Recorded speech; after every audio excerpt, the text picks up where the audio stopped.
BA प्रथम वर्ष के हिंदी माइनर के सभी विद्यार्थियों का इस वीडियो में हार्दिक स्वागत है। और बीए माइनर एनईपी के तहत इसका जो नया पाठ्यक्रम इसी स्तर से महर्षि दयानंद विश्वविद्यालय में लागू हुआ है। हमारे पास पाठ्यक्रम में 4 इकाई हैं। प्रथम इकाई भाषा से संबंधित है और चारों इकाई में से दो प्रश्न आपसे प्रश्न पत्र में पूछे जाएंगे। 2 में से 1 का उत्तर देना आपको अनिवार्य होगा। तो पहली इकाई भाषा का महत्व एवं स्वरूप। तो बात जब भाषा की चलती है तो उसे हम इस प्रकार समझ सकते हैं कि भाषा वह साधन है जिसके द्वारा हम अपने विचार दूसरों पर प्रकट करते हैं और दूसरों के स्वयं समझ पाते हैं, उसे हम भाषा कहते हैं। और इस प्रकार हम देखते हैं कि मनुष्य को एकता के सूत्र में पिरोने का महत्वपूर्ण कार्य भाषा ही करती है। इसलिए भाषा का पूरे राष्ट्र के लिए एक होना अति आवश्यक है। यही कारण है कि हिंदी भाषा हमारी मातृभाषा है और इसीलिए हिंदी के विकास को निरंतर करने के लिए उसके क्षेत्र में नए नए प्रयोग, नए नए कार्य, नए नए जो है प्रयास किए जा रहे हैं ताकि पूरे भारतवर्ष को हिंदी भाषा एकता के सूत्र में बांध सके। अब सबसे पहला जो प्रश्न है हमारे सामने वह है हिंदी की प्रमुख बोलियों का परिचय दीजिए। भाषा वह साधन है जिसके द्वारा हम अपने विचार बोलते और समझते हैं, दूसरों के समझते हैं। और भाषा की कई उपबोलियां होती हैं।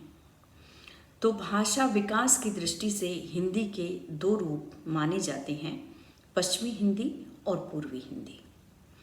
पूर्वी और पश्चिमी हिंदी का विकास विभिन्न अपभ्रंश भाषाओं से हुआ। पश्चिमी हिंदी का विकास शोर सैनी अपभ्रंश से हुआ है। पूर्वी हिंदी का विकास अर्धमागधी से, इसलिए इन दोनों में भिन्नता होना अनिवार्य है।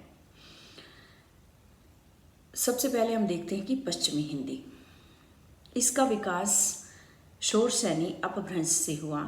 शोर सैनी प्राकृत तथा शोर सैनी अपभ्रंश अन्य प्राकृतों एवं अपभ्रंशों की अपेक्षा संस्कृत के निकट की भाषाएं हैं। इसकी मुख्य रूप से 5 बोलियां हैं: खड़ी बोली, हरियाणवी, ब्रज, कन्नौज तथा बुंदेली। तो हिंदी भाषा को विकास की दृष्टि से हम 2 भागों में बांटते हैं, एक पश्चिमी हिंदी और दूसरा पूर्वी हिंदी। और पश्चिमी हिंदी की 5 प्रमुख बोलियां हैं। अब बोली को हम इस प्रकार से समझ सकते हैं, जैसे कि मान लो हरियाणवी को हम देखें तो हरियाणा के जिलों में जो भी आम बोलचाल की भाषा है उसे हम बोली कहते हैं। और कोई भी बोली तब भाषा का रूप धारण कर लेती है जब उसमें अच्छे साहित्य की, उत्तम कोटि के साहित्य की रचना हो जाती है। तो हम देखते हैं कि पश्चिमी हिंदी में 5 बोलियां हैं: खड़ी बोली, हरियाणवी, ब्रज, कन्नौज तथा बुंदेली। खड़ी बोली, यह बोली साहित्यिक हिंदी का मूलाधार है। जो हमारी हिंदी भाषा का जो आधुनिक काल है, जो कि 1900 से शुरू होता है, जिसमें कि कहानियाँ, नाटक, उपन्यास, निबंध आदि लिखे गए हैं, उन सब की भाषा खड़ी बोली है। तो इसलिए हिंदी जो है, हिंदी की यह बोली, खड़ी बोली साहित्यिक हिंदी का मूलाधार है। इस बोली ने कई एक राजनीतिक कारणों से प्रमुखता प्राप्त कर ली है। इस पर हिंदी तथा उर्दू दोनों का समान रूप से अधिकार है। खड़ी बोली में बहुत सारे उर्दू के शब्दों का भी प्रयोग किया जाता है। खड़ी बोली का मुख्य क्षेत्र रामपुर, मुरादाबाद, बिजनौर, मेरठ, मुजफ्फरनगर, सहारनपुर तथा देहरादून का मैदानी भाग है। तो इस प्रकार छोटे छोटे पैराग्राफ में हमें इनका वर्णन करते हुए चलना है, क्योंकि अंदाजन प्रश्न जो है 13 या 12 अंक का होगा। फिर उसके बाद आती है, क्योंकि 5 बोलियां हैं पश्चिमी हिंदी की, सबसे पहले आई खड़ी बोली, उसके बाद हरियाणवी। हरियाणा प्रदेश की खड़ी बोली हरियाणवी कहलाती है। सांग, जाटू, देसड़ी, बांगरू, जाटू, देसड़ी आदि इसके अन्य नाम हैं। यह पंजाबी, राजस्थानी तथा खड़ी बोली के सम्मिश्रण का रूप है। हरियाणवी बोलने वालों की संख्या 22 लाख है। तो हरियाणा में बहुत सारे ज़िले हैं और हरियाणवी बोली के विषय में मैं एक आपसे यहाँ पर एक बात जो है कहना चाहूँगी कि अलग अलग जो ज़िले हैं हरियाणा के, उनमें हम देखते हैं कि हरियाणवी बोली का अलग अलग रूप दिखाई देता है। तो इसलिए इसके नाम भी कई हैं, जैसे कि बांगरू, जाटू, देसड़ी। क्योंकि आप जाओगे कि जींद और कैथल के आसपास कुछ और तरह की हरियाणवी है, रोहतक, झज्जर, सोनीपत के आसपास कुछ और तरह की हरियाणवी है। इसी प्रकार सिरसा, भिवानी और हिसार में किसी और तरह की हरियाणवी है। जैसे हम यहाँ कहते हैं कि कित गया था, वहाँ कहेंगे कठे गया था भिवानी और सिरसा में। तो इस प्रकार हम देखते हैं कि ये थोड़ा सा इसमें भिन्नता है। और इसमें राजस्थानी, पंजाबी, क्योंकि हरियाणा जो है राजस्थान और पंजाब से घिरा हुआ है, मतलब उसकी सीमाएं लगती हैं, तो उन भाषाओं का भी इसमें प्रभाव देखने को मिलता है। और इसे बोलने वालों की संख्या 22 लाख है। और हरियाणवी के बारे में मैं यह भी आपको बताती चलूँ कि आजकल हरियाणवी को भाषा बनाने पर हरियाणा के लेखक बहुत जोर दे रहे हैं और बहुत सारी रचनाएं, कविताएं, कहानियाँ, यहाँ तक कि उपन्यास भी हरियाणवी में लिखने की कोशिश की जा रही है, ताकि हमारी ये जो खड़ी बोली ये जो हरियाणवी बोली है वह एक भाषा का दर्जा ग्रहण कर सके। तो चलिए, तीसरी जो है ब्रज भाषा। ब्रज मंडल में बोली जाने वाली भाषा को ब्रज कहा जाता है। पहले ब्रज एक बोली थी, लेकिन सूरदास जैसे कवियों ने जब ब्रज भाषा में उत्तम साहित्य की रचना की तो ब्रज बोली ने भाषा का रूप धारण कर लिया। तो इस प्रकार अब यह एक बोली न रहकर भाषा है। फिर है कन्नौजी। और कन्नौजी कन्नौज नगर की बोली है। इसका केंद्र फर्रुखाबाद है। इसके बोलने वालों की संख्या 45 लाख के लगभग है। फिर 5वीं आती है बुंदेली।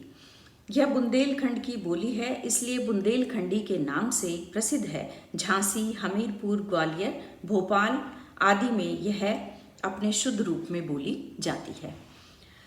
तो यह थी पश्चिमी हिंदी और पश्चिमी हिंदी की बोलियां। प्रश्न हमारे पास ये है कि हिंदी की प्रमुख बोलियों पर प्रकाश डालिए। तो पहले हमने उसको हिंदी को 2 भागों में कि पश्चिमी और पूर्वी, और पश्चिमी हिंदी की 5 बोलियां। नेक्स्ट फिर हम देखते हैं कि पूर्वी हिंदी। पूर्वी हिंदी का विकास अर्धमागधी अपभ्रंश से हुआ है। पूर्वी हिंदी की 3 मुख्य बोलियां हैं। 3 मुख्य बोलियां हैं, अवधी, छत्तीसगढ़ी, बघेली। तो उसकी 3 हैं। तो सबसे पहले अवधी। तो अवधी एक बोली है, लेकिन जैसे कि ब्रज बोली सूरदास के उत्तम साहित्य की रचना के बाद भाषा का रूप धारण कर गई, इसी प्रकार अवधी में भी एक बहुत ही प्रसिद्ध कवि तुलसीदास जी ने अवधी को भाषा का दर्जा दिलाया। अवधी में इतना बड़ा महाकाव्य उन्होंने रचा, रामचरितमानस, और फिर यह बोली केवल बोली न रहकर भाषा का रूप धारण कर गई। पूर्वी हिंदी की मुख्य भाषा अवधी है। इसमें महाकवि जायसी और तुलसी ने उत्कृष्ट काव्यों की रचना की है। इसका रूप भी बोली मात्र ही न रहकर भाषा बन गया है। इसका विस्तार अवध प्रदेश से बाहर भी हुआ है। अवधी बोलने वालों की संख्या 1,42,00,000 है। उसके बाद दूसरा नंबर है छत्तीसगढ़ी। छत्तीसगढ़ की बोली होने के कारण इसे छत्तीसगढ़ी कहते हैं। यह बोली रायपुर, बिलासपुर, नंदगांव, रायगढ़, उदयपुर आदि में बोली जाती है। फिर है बघेली। बघेलखंड के बघेले राजपूतों की बोली बघेली कहलाती है। इस अवधि के दक्षिण में यह अवधि के दक्षिण में बोली जाती है। इसके बोलने वालों की संख्या 46 लाख है। बघेली का अपना साहित्य नहीं है।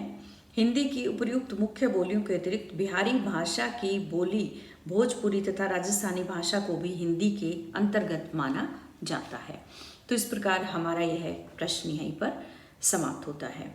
और ये वीडियो बनाने की मैंने कोशिश इसलिए की है ताकि विद्यार्थियों को इसका ये लाभ मिल सके कि जब मैंने देखा किताब के अंदर जो इस सिलेबस के पर आधारित पुस्तक आई है, तो उसमें बहुत लंबा और विस्तार से और बहुत कठिन भाषा में इस प्रश्न को, ये क्या सभी प्रश्नों का उत्तर दिए गए हैं।